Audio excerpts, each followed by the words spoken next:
Hey, this is Randy Pringle. We're here in the Northern Division on Big Lake, Clear Lake, natural lake.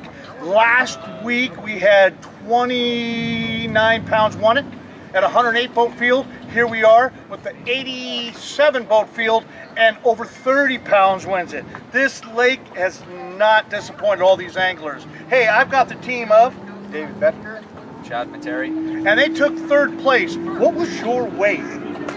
We had 29.5 pounds. 29.5, and that took third place of this event. What a great time. These guys whacked them. Tell me about your day, guy. Give me some insight. Yeah, it started off real good.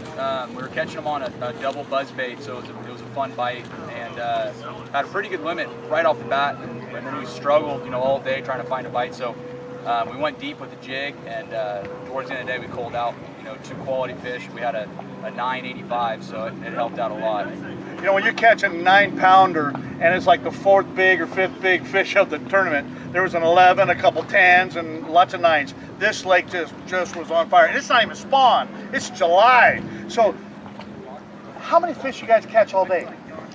Probably caught about 25 fish total. 10 of those being obviously are out of the 10, the best 5 out of those 10. And the other ones were pretty little, but had several bites. 25 total fish, roughly. And was there any ones that you wish you could have gotten a boat? Were some of those fish? Uh-oh. Yeah, one just broke off. I couldn't even slow it down, and it just took off. And so we don't know if it was catfish or what, but it was huge. They got big catfish in the lake, but the bass on this lake for some reason are on steroids, and they are brutes. They're fat, they're stumpy, and they just get it on. Take a look at the photos. These guys taking third place in an 87 boat field here on Clear Lake.